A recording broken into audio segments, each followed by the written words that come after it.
It's been a week since disruptive storms led to flooding, ravaging communities in the Western Cape. Thousands in the city of Cape Town have been left destitute, with some homes washed away by the storms. The Gift of the Givers are on the ground offering assistance. Let's speak now to spokesperson and coordinator of Gift of the Givers in the Western Cape, Ali Sablay. A very good morning to you, Ali.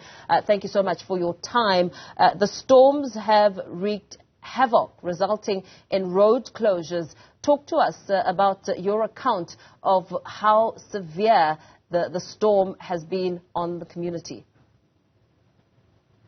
Good morning. Just yesterday we were able to reach the community of Sunnyside in Dorens. As you can remember, the N1 has been closed off for the last 4 to 5 days due to the damages to the N1 main highway. We know also as well the Potterfield is still closed, as when the Potterfield burst its banks, it took part of the N2 away, cutting off many communities. Yesterday we visited a school that is to be condemned. Half of the school is lying halfway in the river, and many classrooms has been damaged. So you can just imagine the sight when these learners has to come back to school on the 10th of October and there's no school for them to go back to. The education department is working around the clock to see where we can accommodate these learners. And yesterday we managed to reach over 800 families in the Breede Valley district that has been cut off for 4 days. When the people saw our trucks pulling in from the mountainside, they erupted in song and joy. But there are still communities cut off due to roads being inaccessible. That's your areas of McGregor, Riviersonne en Caledon, Hermanus, which we believe has a water problem at the moment.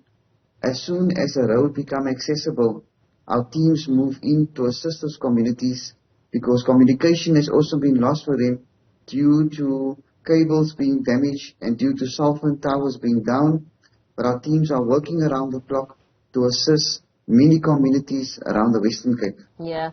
This is obviously not a 1 or 2 day operation. It's going to take a couple of days to reach those affected, especially as you speak about that major challenge, not being able to access some of the roads. How have you been assisting? What are the biggest needs as community members who have lost their homes are coming to you to speak to you and get assistance? The first thing we do when our teams move in is to provide a hot meal. As we know, with the cold weather, people tend to be more hungry, and we're working in communities, in informal settlements, where hunger is a huge problem.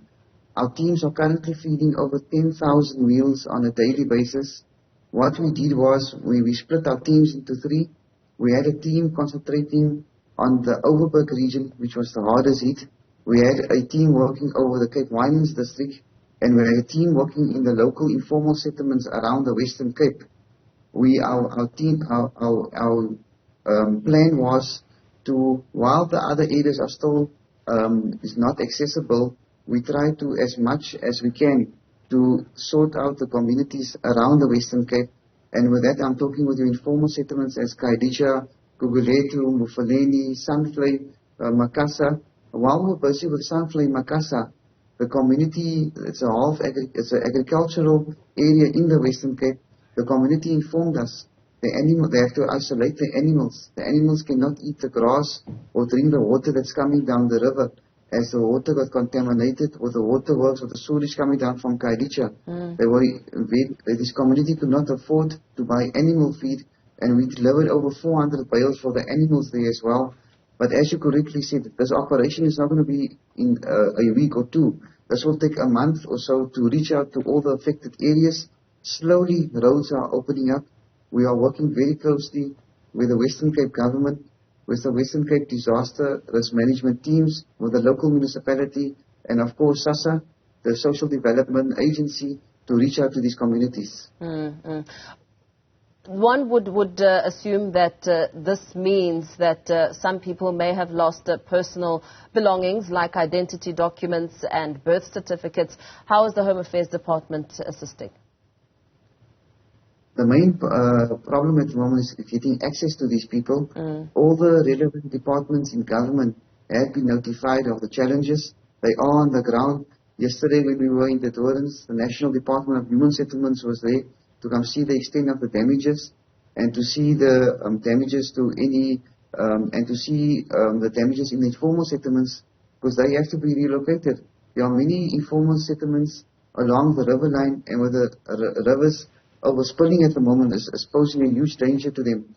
But going into informal settlement and going into one home that was damaged by the recent floods, a mother, a sole breadwinner, informed us the most painful thing for her was not the damage to her furniture, not the damage to her clothing, etc. The most painful thing for her and the family was watching the only food they have left, washing away in front of them, and knowing for days her family won't have anything to eat. So our teams will be intensifying our operations as roads are opened up to assist these communities that are cut off, going for the 6 days now, to assist them as soon as possible. All credit due to the health department, who is delivering critical medication to those chronic medication patients who are cut off. They are delivering them via helicopter and via other means to assist these patients. What about alternative accommodation? How are you navigating with government to ensure that those who have lost their homes or cannot access their homes anymore are housed in the meantime? They are currently communities housed in community halls. They cannot go back to their places to stay, as it has been completely washed away. And if it's not washed away, it poses a great risk in the future. So this is a national and provincial government problem. That you have to come to a table and you have to move these people. Because if more rains come down in the coming few days, and it's raining today in the Western Cape as well, we can have more lives lost. And we encourage community also. There are some informal settlements built on wetlands. And when the rain comes down, you're posing a great risk to your family. So please take that in consideration. And we ask communities to not take that risk when you see heavy rains coming down, to take your kids and walk out there, especially around the riverbanks. You're playing with your life and you're posing a danger to society. Some community members that Newzroom Afrika has interacted with have said that, this is not the first time that the rains have been heavy, but perhaps a lot heavier this time around. What do you think are some of the challenges that would bar people from moving away when they know that their homes are a safety risk? The main problem is then they need a permanent housing solution.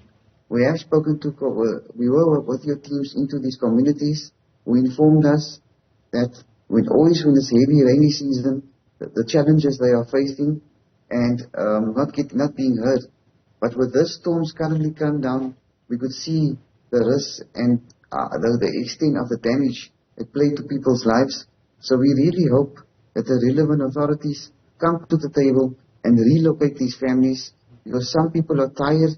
Their voices not being heard, and it's posing a great risk. So the only solution is to relocate them to a permanent housing via the relevant authorities.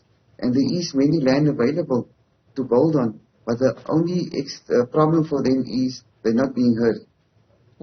Yeah, absolutely. Thank you so much for your time.